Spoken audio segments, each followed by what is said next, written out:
Doctor ಅಂತ ಕರೀತಾರೆ. ಹೆಂಗಿದೆ ಸರ್ ರಗಡ್ ಪಾಲಿಟಿಕ್ಸ್? ಎಲ್ಲ ಕಡೆ ಎಲ್ಲ ಕಡೆ ಉತ್ತಮವಾದಂಥ ಸ್ಪಂದನೆ ಸಿಗ್ತಾ ಇದೆ.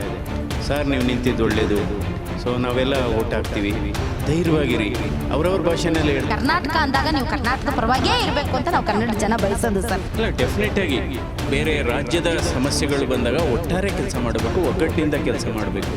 So it should be N United effort. ಅದು ಬಹಳ ಮುಖ್ಯವಾದದ್ದು. ಧಾರ್ಮಿಕ ಸೂಕ್ಷ್ಮ ವಿಚಾರಗಳನ್ನು ಮುಂದಿಟ್ಟುಕೊಂಡು ನಿಮಗೆ ಓಟ್ ಹಾಕಿ ಅಂತ ಹೇಳ್ತಾರಲ್ಲ ಸರ್, ಅದನ್ನು ತಾವು ಎನ್ಕರೇಜ್ ಮಾಡ್ತೀರಾ? ಅಂದರೆ ಪ್ರತಿಯೊಂದು ಹಂತದಲ್ಲೂ ಪ್ರತಿಯೊಂದು ಪಕ್ಷದಲ್ಲೂ ಕೂಡ ಕೆಲವು ವಿಶೇಷ ವ್ಯಕ್ತಿಗಳು ಮೊದಲಿಂದಲೂ ಇದ್ದಾರೆ. ನಾವು ಸಮಾಜದಲ್ಲಿ ಯಾವಾಗಲೂ ಅಷ್ಟೇ ಸೇತುವೆಯಾಗಿ ಕೆಲಸ ಮಾಡಬೇಕು, ಗೋಡೆಗಳಾಗಿ ಕೆಲಸ ಮಾಡಬಾರ್ದು. ವೀಕ್ಷಕರೇ, ಬೆಂಗಳೂರು ಗ್ರಾಮಾಂತರ ಲೋಕಸಭಾ ಕ್ಷೇತ್ರ ಪರಿಚಯ ಸೇರಿದಂತೆ ಕ್ಷೇತ್ರದಲ್ಲಿ ಜನಾಭಿಪ್ರಾಯವನ್ನು ಸಂಗ್ರಹಿಸ್ತಾ ಇದ್ದೀವಿ. ಅದರಲ್ಲೂ ಕೂಡ ಬಿಜೆಪಿ ಮತ್ತು JDS ಮೈತ್ರಿ ಅಭ್ಯರ್ಥಿ, ಬಿಜೆಪಿಯ ಕಮಲ ಚಿಹ್ನೆಯ ಅಡಿಯಲ್ಲಿ ಸ್ಪರ್ಧೆ ಮಾಡ್ತಾ ಇರುವಂತಹ ಅಭ್ಯರ್ಥಿ ಡಾಕ್ಟರ್ ಮಂಜುನಾಥ್ ಅವರು. ಡಾಕ್ಟರ್ ಮಂಜುನಾಥ್ ಅವ್ರ ಬಗ್ಗೆ ನಾನು ಈಗಾಗಲೇ ಭಾಳಷ್ಟು ಹೇಳಿದ್ದೀನಿ. ಡಾಕ್ಟರ್ ಮಂಜುನಾಥ್ ಅವರನ್ನು ಇಡೀ ಇಂಡಿಯಾದಲ್ಲಿ ದಿಲೋಂಕ ಡಾಕ್ಟರ್ ಅಂತ ಕರೀತಾರೆ. ನಾವೆಲ್ಲ ಹೃದಯವಂತ ಡಾಕ್ಟರ್ ಅಂತ ಕರಿತೀವಿ. ಅಷ್ಟರ ಮಟ್ಟಿಗೆ ಅವರು ಫೇಮಸ್.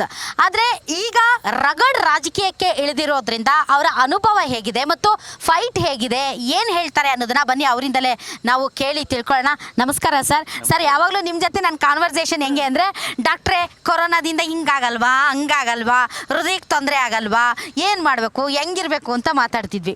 ಇವಾಗ ಪಕ್ಕಾ ಪಾಲಿಟಿಕ್ಸ್ ಮಾತಾಡ್ತಾ ಇದ್ದೀವಿ ಸರ್. ಹೆಂಗಿದೆ ಸರ್ ರಗಡ್ ಪಾಲಿಟಿಕ್ಸ್?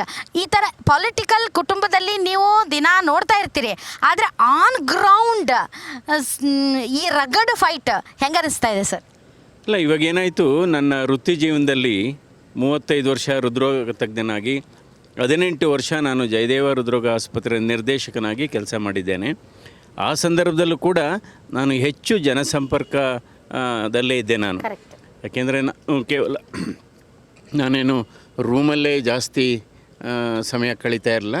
ಜನರ ಮಧ್ಯೆ ಓಡಾಡೋದು, ಔಟ್ ಪೇಷಂಟಲ್ಲಿ ಓಡಾಡೋದು, ವಾರ್ಡಲ್ಲೆಲ್ಲ ಓಡಾಡೋದು. ಆಲ್ಮೋಸ್ಟ್ ಅಲ್ಲೂ ಕೂಡ ನಾನು ಪ್ರತಿದಿನ 10,000 ಸ್ಟೆಪ್ಸು ನಡೆಯೋದು ನನ್ನ ದಿನಚರಿ. ಆದರೆ ಈ 10,000 ಸ್ಟೆಪ್ಸಲ್ಲಿ 5,000 ಸ್ಟೆಪ್ಸು ನಾನು ಆಸ್ಪತ್ರೆಯಲ್ಲೇ ನಡೀತಿದ್ದೆ. ಸೊ ಅಂದರೆ ಆಲ್ಮೋಸ್ಟು ಪ್ರತಿದಿನ ಒಂದು ಜನತಾ ದರ್ಶನನೇ ಅಲ್ಲಿ ಆಸ್ಪತ್ರೆಯಲ್ಲಿ, ಆ ಥರ ಇತ್ತು. ಆದರೆ ಇವಾಗ ನಾನು ಆ ವೈದ್ಯಕೀಯ ವೃತ್ತಿ ಬಿಟ್ಟು ಈಗ ನಾನು ರಾಜಕೀಯಕ್ಕೆ ಬಂದಿದ್ದೇನೆ. ಇದು ಸಂಕ್ರಮಣ ಅಂತ ಹೇಳ್ತೀವಿ, ಟ್ರಾನ್ಸಿಷನ್ ದಕ್ಷಿಣಾಯಣದಿಂದ ಉತ್ತರಾಯಣಕ್ಕೆ ಸಂಕ್ರಮಣ. ಸೊ ಹೀಗಾಗಿ ಇವಾಗ ಪ್ಲ್ಯಾಟ್ಫಾರ್ಮ್ ಅಲ್ಲೂ ಕೂಡ ಅವಾಗ ಏನಾಗ್ತಾಯಿತ್ತು, ನನ್ನ ಸುತ್ತ ಯಾವಾಗಲೂ ರೋಗಿಗಳೇ ಇರ್ತಾಯಿದ್ರು. ಇಲ್ಲಿ ಈಗ ರಾಜಕೀಯಕ್ಕೆ ಬಂದ ಮೇಲೆ ನಮ್ಮ ಸುತ್ತ ಜನರು ಜಾಸ್ತಿ ಇದ್ದಾರೆ. ಸೊ ಹೀಗಾಗಿ ಸಮಸ್ಯೆಗಳಿಗೆ ಪರಿಹಾರ, ಇಲ್ಲೂ ಸಮಸ್ಯೆಗಳಿಗೆ ಹೌದು. ಅಂದರೆ ನಾನು ಕಳೆದ 25 ದಿನದಿಂದ ನಾನು ಪ್ರಚಾರದಲ್ಲಿ ತೊಡಗಿದ್ದೇನೆ. ಎಲ್ಲ 8 ಈ ವ್ಯಾಪ್ತಿಯಲ್ಲಿ, ಈ ಲೋಕಸಭಾ ಕ್ಷೇತ್ರದ ವ್ಯಾಪ್ತಿಯಲ್ಲಿ 8 ವಿಧಾನಸಭಾ ಕ್ಷೇತ್ರಗಳು ಬರುತ್ತೆ. ನಾನು ಇವಾಗ ಒಟ್ಟಾರೆ 8 ವಿಧಾನಸಭಾ ಕ್ಷೇತ್ರದಲ್ಲಿ ಪ್ರಚಾರವನ್ನು ಮಾಡಿದ್ದೇನೆ. ಎಲ್ಲ ಕಡೆ ಉತ್ತಮವಾದಂಥ ಸ್ಪಂದನೆ ಸಿಗ್ತಾ ಇದೆ.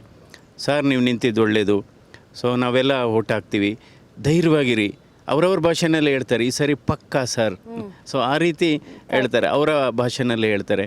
ನೀವು ಹೆದರಬೇಡಿ ಸರ್, ನಾವೆಲ್ಲ ನಿಮ್ಮ ಜೊತೆ ಇದ್ದೀವಿ, ನೀವು ಆರಾಮಾಗಿ ನಿದ್ದೆ ಮಾಡಿ ಸರ್, ಈ ರೀತಿ ಹೋಗ್ಬೇಡಿ ಸರ್, ಆ ಥರ. ಸರ್ ಏನು ಗೊತ್ತಾ ಸರ್, ಈಗ ಟು ಬಿ ಫ್ರ್ಯಾಂಕ್, ಪಾಲಿಟಿಕ್ಸ್ ಆದರೆ ಪಾಲಿಟಿಕ್ಸೇ ಮಾತಾಡಬೇಕು ಸರ್. ನೀವಿದ್ದೀರಂತ ನಿಮ್ಮ ಮೆಚ್ಚೋದಕ್ಕೆ ಏನೇನೋ ಮಾತಾಡೋದಲ್ಲ. ಈಗ ಕಾಂಗ್ರೆಸ್ನ ಸಾಂಪ್ರದಾಯಿಕ ಮತಗಳಿರುವಂತಹ ಪ್ರದೇಶಗಳಲ್ಲಿ ಹೋದರೂ ಕೂಡ ಸರ್ ಹೆಂಗಿದೆ ಫೈಟ್ ಅಂದರೆ, ನಾವು ಸುರೇಶ್ ಅವ್ರಿಗೆ ಮತ ಹಾಕ್ತೀವಿ ಅಂತ ಹೇಳೋದ್ರ ಜೊತೆಗೆ ಒಬ್ಬ ವ್ಯಕ್ತಿ ಅಂತೂ ಡಾಕ್ಟರ್ ಮಂಜುನಾಥ್ ಅವ್ರಿಗೆ ನಮಸ್ಕರಿಸುತ್ತಾ, ದಯವಿಟ್ಟು ಅವ್ರು ಬೇಜಾರು ಮಾಡ್ಕೋಬಾರ್ದು ಅಂದರೆ ಈ ಪೊಲಿಟಿಕ್ಸಲ್ಲಿ ನಿಮ್ಮ ಬಗೆಗೆ ಅಷ್ಟೊಂದು ಪ್ರೀತಿ ಗೌರವ ಇಟ್ಟುಕೊಂಡು ನಿಮ್ಮ ಎದುರಾಳಿಗೆ ನಾನು ಮತ ಹಾಕ್ತೀನಿ ಅಂತ ಹೇಳುವಾಗಲೂ ಕೂಡ ಆ ಗೌರವವನ್ನು ಕೊಟ್ಟೇ ಮಾತಾಡ್ತಾರೆ ಅಂದರೆ ನಿಮ್ಮ ಬಗೆಗೆ ಈ ಕ್ಷೇತ್ರದ ಜನರಿಗೆ ವಿಶೇಷವಾದಂಥ ಪ್ರೀತಿ ಇದೆ ಅನ್ನೋದನ್ನು ನಾನು ನೋಡಿದ್ದೀನಿ ಸರ್. ಆದರೆ ಈಗ ನೀವು ರಾಜಕೀಯಕ್ಕೆ ಬಂದಿದ್ದೀರಾ ಮತ್ತು ಕಮಲ ಪಕ್ಷದ ಚಿಹ್ನೆಯಿಂದ ಸ್ಪರ್ಧೆ ಮಾಡ್ತಾ ಇದ್ದೀರಾ. ಎರಡೂ ಪಕ್ಷಗಳ ಒಂದು ಒಗ್ಗಟ್ಟು ತಮ್ಮ ವಿಚಾರದಲ್ಲಿ ಹೇಗಿದೆ ಸರ್? ಇವಾಗ ನಾನು BJP ಮತ್ತು JDS NDA ಒಕ್ಕೂಟದ ಮೈತ್ರಿ ಅಭ್ಯರ್ಥಿಯಾಗಿ ನಾನು BJPಯಿಂದ ಸ್ಪರ್ಧೆ ಮಾಡಿದ್ದೇನೆ. ಅಂದರೆ JDS ಒಂದು 5 ಕ್ಷೇತ್ರ, ಅಂದರೆ ಗ್ರಾಮೀಣ ಕ್ಷೇತ್ರದಲ್ಲಿ JDS 5 ಕ್ಷೇತ್ರದಲ್ಲಿ, ಗ್ರಾಮೀಣ ಕ್ಷೇತ್ರದಲ್ಲಿ 4 ಕ್ಷೇತ್ರಗಳಲ್ಲಿ ಹೆಚ್ಚಾದ ಶಕ್ತಿಯನ್ನು ಹೊಂದಿದೆ. ಇನ್ನು ನಗರದ ಕ್ಷೇತ್ರಗಳಲ್ಲಿ BJP ಹೆಚ್ಚು ಶಕ್ತಿಯನ್ನು ಹೊಂದಿದೆ.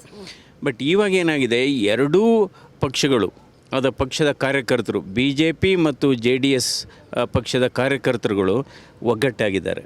ಬಹಳ ಅವರ ಮನಸ್ಸುಗಳು ಒಂದಾಗಿದೆ, ಹೃದಯಗಳು ಒಂದಾಗಿದೆ. ಅವರಲ್ಲಿ ಒಂದು ಹೈ ಎನರ್ಜಿ ಲೆವೆಲ್ಸ್ ನೋಡ್ತಾ ಇದ್ದೀವಿ.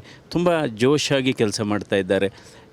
ಸೊ ಅದು ಕೂಡ ನಮಗೆ ಒಂದು ಒಳ್ಳೆಯ ವಿಶ್ವಾಸವನ್ನು ತಂದಿದೆ. ಅದರ ಜೊತೆಗೆ ಈಗ ನರೇಂದ್ರ ಮೋದಿ ಅವರನ್ನು 3ನೇ ಬಾರಿಗೆ ಪ್ರಧಾನಮಂತ್ರಿ ಮಾಡಬೇಕು ಅನ್ನುವ ವಿಚಾರ ರಾಷ್ಟ್ರವ್ಯಾಪ್ತಿ ಇದೆ. ಅದು ಅವರು ಕಳೆದ 10 ವರ್ಷದಲ್ಲಿ ಏನೇನು ಬದಲಾವಣೆಗಳನ್ನು ತಂದರು, ಅದ್ರ ಬಗ್ಗೆ ಕೂಡ ಅವರ ವರ್ಚಸ್ಸು ಅದು ಕೂಡ ಹೆಚ್ಚಿನ ರೀತಿಯಲ್ಲಿ ಕೆಲಸ ಮಾಡುತ್ತೆ. ಮತ್ತು ಸನ್ಮಾನ್ಯ ದೇವೇಗೌಡರು, ಸನ್ಮಾನ್ಯ ಕುಮಾರಸ್ವಾಮಿಯವರು, ಸನ್ಮಾನ್ಯ ಯಡಿಯೂರಪ್ಪನವರು ಅವರವರ ಕಾಲದಲ್ಲಿ ಮಾಡಿದಂಥ ಆಳ್ವಿಕೆಯಲ್ಲಿ ಮಾಡಿದಂಥ ಕೆಲಸಗಳು ಕೂಡ ನಮಗೆ ತುಂಬ ಸಹಕಾರಿಯಾಗಿದೆ ಈ ಚುನಾವಣೆಯಲ್ಲಿ. ಸೊ ಒಟ್ಟಾರೆ ನನಗೆ ಹೋದ ಕಡೆ ಎಲ್ಲ ಸ್ಪಂದನೆ ಸಿಗ್ತಾಯಿದೆ. ಈಗ ಅಂದರೆ ಕೆಲವರು ನೀವು ಹೇಳಿದ್ರಿ ತುಂಬ ಗೌರವ ತೋರಿಸ್ತಾರೆ, ಆದರೆ ಬೇರೆಯವ್ರಿಗೆ ಹಾಕ್ಬೋದು ಅನ್ನೋ ಅವರ ಅಭಿಪ್ರಾಯ ಹೇಳಿದ್ದಾರೆ. ಬಟ್ ಅದೇ ಥರ ರಿವರ್ಸ್ ಅಭಿಪ್ರಾಯನೂ ಹೇಳಿದ್ದಾರೆ. ಸೊ ಆ ರೀತಿ ಇವೆಲ್ಲ ಇರೋದ್ರಿಂದ ಒಂದು ಗೆಲುವಿನ ವಿಶ್ವಾಸ ಇದೆ. ಅಂದರೆ ಯಾಕೆಂದರೆ ನಾನು ರಾಜಕೀಯಕ್ಕೆ ಬಂದಿದ್ದು ಆಕಸ್ಮಿಕ.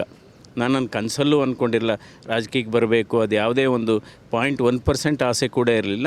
ಸೊ ಇದು ಅಂದರೆ ನಿಮ್ಮನ್ನು ಯಾರು ಅಂದರೆ ಲೋಕಸಭಾ ಅಭ್ಯರ್ಥಿಯಾಗಿ ಯಾರು ಆರಿಸಿದ್ದಾರೆ ಅಂದರೆ ಜನ ಆರಿಸಿದ್ದಾರೆ. ಸೊ ಈಗ ಜನನೇ ನನ್ನ ಗೆಲುವಿಗೆ ಬಲ ಕೊಡ್ತಾರೆ ಅನ್ನೋ ನಂಬಿಕೆ. ಸರ್, ಈಗ ಏನೇ ಆಗಲಿ ಸರ್, ನಾವು ಕರ್ನಾಟಕ ಜನ ಹೌದು, ದೇಶಾಭಿಮಾನದ ಜೊತೆಗೆ ಸರ್ ಈ ನಾಡು ನುಡಿ ಜಲ ಭಾಷೆ ಗಡಿ ವಿಚಾರ ಬಂದಾಗ ಸರ್ ನಾವು ಸ್ವಾರ್ಥಿಗಳೇ. ನಾವು ಮೊದಲು ಕನ್ನಡ ಕರ್ನಾಟಕ ಅಂತ ಅನ್ನುವವರೇ ಸರ್. ತಾವು ಸೇವೆಯ ವಿಚಾರದಲ್ಲಿ ಅಥವಾ ಜನರ ಸಮಸ್ಯೆಗಳನ್ನು ಬಗೆಹರಿಸುವ ನಿಟ್ಟಿನಲ್ಲಿ ತಮ್ಮ ಬಗ್ಗೆ 2 ಮಾತಿಲ್ಲ. ಆದರೆ ಸರ್, ಪರ್ಟಿಕ್ಯುಲರ್ ಆಗಿ ಕನ್ನಡ ಮತ್ತು ಕರ್ನಾಟಕದ ವಿಚಾರದಲ್ಲಿ ಸರ್ ಅಷ್ಟೇ ಬದ್ಧತೆಯನ್ನು ನಿಮ್ಮಿಂದ ನಾವು ನಿರೀಕ್ಷೆ ಮಾಡ್ತೀವಿ ಸರ್, ಕರ್ನಾಟಕದ ಜನ. ಯಾಕೆ ಅಂತಂದರೆ ಅದು ನೀವು ಮೋದಿಯವ್ರ ಟೀಮಲ್ಲಿ ಇರೋದಿಲ್ವೋ, ಬಟ್ ಕರ್ನಾಟಕ ಅಂದಾಗ ನೀವು ಕರ್ನಾಟಕದ ಪರವಾಗೇ ಇರಬೇಕು ಅಂತ ನಾವು ಕನ್ನಡ ಜನ ಬಯಸೋದು sir.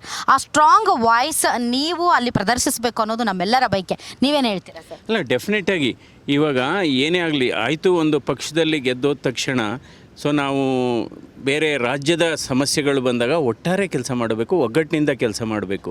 So it should be N United effort. ಅದು ಬಹಳ ಮುಖ್ಯವಾದದ್ದು. ನನ್ನ ಅರ್ಥದಲ್ಲಿ ಅಭಿವೃದ್ಧಿ ಅಂದರೆ ಏನು ಅಂದರೆ ongoing project should be completed. ನಿಮಗೆ ಇಷ್ಟ ಇದೆಯೋ ಇಲ್ವೋ, ಈಗ ಹಿಂದಿನ ಸರ್ಕಾರ ಪ್ರಾರಂಭ ಮಾಡಿರುತ್ತೆ ಯಾವುದೋ ಯೋಜನೆಯನ್ನು, ಅದನ್ನು ನಿಲ್ಲಿಸಬಾರ್ದು. ಸೊ ಯಾಕೆಂದರೆ ಮೇಕೆದಾಟು ಆಗ್ಬೋದು. ಯಾಕೆಂದರೆ ಯುನೈಟೆಡ್ ಎಫರ್ಟ್ ಹಾಕಬೇಕು. ಯಾವುದೋ ಒಂದು ಕಾರ್ಯಕ್ರಮ ಕೊಟ್ಟಿರ್ತಾರೆ ಹಿಂದಿನ ಸರ್ಕಾರ, ಅದು ಜನರಿಗೆ ಅನುಕೂಲ ಆಗಿದ್ರೆ ಮುಂದುವರಿಸಬೇಕು. ಸರ್, ಈಗ ನೀವು ಆಯ್ಕೆ ಆದರೆ ಆರೋಗ್ಯ ಸಚಿವರಾಗ್ತೀರಿ, ಕೇಂದ್ರ ಆರೋಗ್ಯ ಸಚಿವರಾಗ್ತೀರಿ ಎನ್ನುವಂಥ ಮಾತು ಕ್ಷೇತ್ರದಲ್ಲಿ ಓಡಾಡ್ತಿದೆ ಸರ್. ಹಂಗಾಗಬೇಕು ಅನ್ನೋದು ನಮ್ಮೆಲ್ಲರ ಬಯಕೆ. ಹಂಗಾಗುವ ಯಾವುದಾದ್ರೂ ಹಿಂಟ್ ಕೊಟ್ಟಿದ್ದಾರೆ ಸರ್ ನಿಮಗೆ? ಇಲ್ಲ, ಆ ಥರ ಏನಿಲ್ಲ. ಈಗ ನರೇಂದ್ರ ಮೋದಿಜಿಯವರು ಒಂದು ಪತ್ರವನ್ನು ಬರೆದಿದ್ದಾರೆ 2 ದಿವಸದ ಹಿಂದೆ. ಅಂದರೆ ನನ್ನ ಅಚೀವ್ಮೆಂಟ್ಸ್ ಬಗ್ಗೆ ಅಪ್ರಿಷಿಯೇಟ್ ಮಾಡಿ, ಸೊ ಜನರಿಗೂ ಅಪೀಲ್ ಮಾಡಿದ್ದಾರೆ ಆ ಲೆಟ್ರಲ್ಲಿ. ನನ್ನ ಅಚೀವ್ಮೆಂಟ್ಸ್ ಬಗ್ಗೆ ಹೇಳಿದ್ದಾರೆ, ನಮಗೆ ತುಂಬ ಹೆಮ್ಮೆ ಇದೆ ನಿಮ್ಮ ಅಚೀವ್ಮೆಂಟ್ಸ್ ಬಗ್ಗೆ ಅಂತ ಹೇಳಿದ್ದಾರೆ. ಸೊ ಅಂದರೆ ಈಗ ಮೊದಲನೇ ಘಟ್ಟ ಏನು, ಮೊದಲನೇ ಗುರಿ ನಾವು ಲೋಕಸಭಾ ಸದಸ್ಯನಾಗಬೇಕು. ಅದರ ಮುಂದೆ ಏನಾಗುತ್ತೆ ಅನ್ನೋದು ನನಗೆ ಗೊತ್ತಿಲ್ಲ. ಓಕೆ, ಬಟ್ ಅದಂತೂ ಕನ್ಸಿಡರೇಷನಲ್ಲಿ ಇದೆ. ಯಾಕಂದರೆ ಅವ್ರು ಪತ್ರ ಬರೆದಿದ್ದಾರೆ, ಅದು ಕನ್ಸಿಡರ್ ಮಾಡೇ ಪತ್ರ ಬರೆದಿರ್ತಾರೆ ಸರ್. ಈಗ ಮೋದಿ ಅವರು ಸೇರಿದಂತೆ ತಾವು ಭಾಳ ಜನ BJP ಪಕ್ಷದಲ್ಲಿ ಸರ್, ನಿಮ್ಗೆ ಇದು ಇಷ್ಟನೋ ಕಷ್ಟನೋ ನನಗೆ ಗೊತ್ತಿಲ್ಲ, ಬಟ್ ಭಾಳ ಜನ ದೊಡ್ಡ ದೊಡ್ಡ ಲೀಡರ್ಸು ಮೋದಿಯವ್ರು ನೋಡಿ ಓಟ್ ಹಾಕಿ, ನನ್ನ ನೋಡಿ ಓಟ್ ಹಾಕ್ಬಿಡಿ, ಮೋದಿಯವ್ರನ್ನ ನೋಡಿ ಓಟ್ ಹಾಕಿ ಅಂತ. ಬಟ್ ಈ ಕ್ಷೇತ್ರದಲ್ಲಿ ಎಸ್ಪೆಷಲಿ ಸರ್ ಮೋದಿಯವರ ವರ್ಚಸ್ಸಿನ ಜೊತೆಗೆ ನಿಮ್ಮ ವರ್ಚಸ್ಸು ಕೂಡ ತುಂಬ ಇದೆ ಸರ್. ನಿಮ್ಮ ವ್ಯಕ್ತಿತ್ವ ಮತ್ತು ನಿಮ್ಮನ್ನು ನೋಡಿ ಓಟ್ ಹಾಕೋರು ಭಾಳ ಜನ ಇದ್ದಾರೆ. ಭಾಳ ಜನರಿಗೆ ಮೋದಿಯವ್ರು ಗೊತ್ತಿದ್ದಾರೋ ಗೊತ್ತಿಲ್ವೋ, ಡಾಕ್ಟರ್ ಮಂಜುನಾಥ್ ಗೊತ್ತಿದ್ದಾರೆ. ಸೊ ನಿಮ್ಮ ವೈಯಕ್ತಿಕ ವರ್ಚಸ್ಸು ಕೂಡ ಈ ಕ್ಷೇತ್ರದಲ್ಲಿ ತುಂಬ ಇದೆ ಸರ್. ಆದರೆ ಜೊತೆಗೆ ಸರ್ ಇತ್ತೀಚಿನ ರಾಜಕೀಯದಲ್ಲಿ ತಾವು ನೋಡ್ಬೋದು ಸರ್, ಧರ್ಮ ರಾಜಕಾರಣ ಅನ್ನೋದು ತುಂಬ ಜಾಸ್ತಿ ಆಗ್ತಾ ಇದೆ. ಸೊ ಹಿಂದೂಗಳು ಸುರಕ್ಷಿತವಾಗಿರಬೇಕು ಅಂದರೆ ಡಾಕ್ಟರ್ ಮಂಜುನಾಥ್ ಅವರಿಗೆ ನೀವು ಓಟ್ ಹಾಕಿ, ಹಿಂದೂಗಳು ಯಾವುದೇ ಭಯಭೀತಿ ಇಲ್ಲದೆ ಜೀವನ ಮಾಡಬೇಕು ಅಂದರೆ ಡಾಕ್ಟರ್ ಮಂಜುನಾಥ್ ಅವರಿಗೆ ಓಟ್ ಹಾಕಿ. ಈ ಥರ ಧಾರ್ಮಿಕ ಸೂಕ್ಷ್ಮ ವಿಚಾರಗಳನ್ನು ಮುಂದಿಟ್ಟುಕೊಂಡು ನಿಮಗೆ ಓಟ್ ಹಾಕಿ ಅಂತ ಹೇಳ್ತಾರಲ್ಲ ಸರ್, ಅದನ್ನು ತಾವು ಎನ್ಕರೇಜ್ ಮಾಡ್ತೀರಾ? ಇಲ್ಲ, ಎಂಕರೇಜ್ ಮಾಡೋದು ಅಂತಲ್ಲ. ನಾವು ಎಲ್ಲರನ್ನೂ ಪ್ರೀತಿಸಬೇಕು, ಎಲ್ಲರನ್ನೂ ಗೌರವಿಸಬೇಕು, ಪ್ರೀತಿಸಬೇಕು. ಏನಾದರೂ ತಪ್ಪು ಮಾಡ್ತಾಯಿದ್ರೆ ತಿಳುವಳಿಕೆ ಹೇಳಬೇಕು.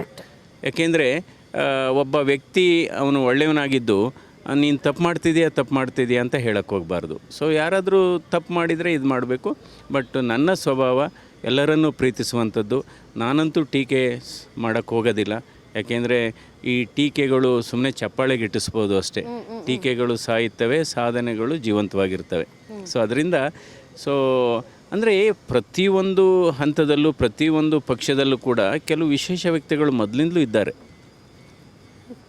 ವಿಶೇಷ ವ್ಯಕ್ತಿಗಳಂದ್ರೆ ಕಾಂಟ್ರವರ್ಸಿ ವ್ಯಕ್ತಿಗಳ ಸರ್ ವಿಶೇಷ ನೀವು ತಮ್ಮ ಪ್ರಕಾರ? ಇಲ್ಲ ಕಾಂಟ್ರವರ್ಸೀಸ್ ಅಲ್ಲ. ಅಂದರೆ ನಾವು ಪರಿಹಾರವನ್ನು ಕೊಡುವಂಥದ್ದು. ಅಂದರೆ ನಾವು ಸಮಾಜದಲ್ಲಿ ಯಾವಾಗಲೂ ಅಷ್ಟೇ ಸೇತುವೆಯಾಗಿ ಕೆಲಸ ಮಾಡಬೇಕು, ಗೋಡೆಗಳಾಗಿ ಕೆಲಸ ಮಾಡಬಾರ್ದು. ಅದು ನನ್ನ ಅನಿಸಿಕೆ. ಆಮೇಲೆ ಕುಮಾರಸ್ವಾಮಿ ಅವರು ಪದೇ ಹೇಳ್ತಾ ಇರ್ತಾರೆ ಕರ್ನಾಟಕ ಒಂದು ಸರ್ವಜನಾಂಗದ ಶಾಂತಿಯ ತೋಟ ಆಗಬೇಕು ಅಂತ. ಸೊ ಹಾಗಾಗಿ ಆ ಥರದ ಒಂದು ನಿಲುವಿದ್ರೆ ತುಂಬ ಒಳ್ಳೆಯದು ಸರ್. ಕೊನೆಯದಾಗಿ ತಮ್ಮ ಪ್ರಯಾರಿಟಿ ಏನು ಸರ್ ಬೆಂಗಳೂರು ಗ್ರಾಮಾಂತರ ಕ್ಷೇತ್ರಕ್ಕೆ? ನನ್ನ ಪ್ರಯಾರಿಟಿ, ನಾನು ಆಯ್ಕೆಯಾದ ಈ 5 ವರ್ಷಗಳಲ್ಲಿ ನಾನು ಮೊದಲನೇ ಪ್ರಯಾರಿಟಿ ಅಂತ ಇದನ್ನು ಮಾಡೇ ಮಾಡ್ತೀನಿ ಅನ್ನುವಂಥ ಪ್ರಾಮಿಸ್ ಏನು ಸರ್? ಅಲ್ಲ, ಮೊದಲನೇ ಪ್ರಯಾರಿಟಿ ಒಂದು ಇಲ್ಲಿ ರೇಷ್ಮೆ ಬೆಳೆಗಾರರಿದ್ದಾರೆ. ಅಂದರೆ ರಾಮನಗರ, ಚನ್ನಪಟ್ಟಣ, ಮಾಗಡಿ, ಸ್ವಲ್ಪ ಕನಕಪುರ.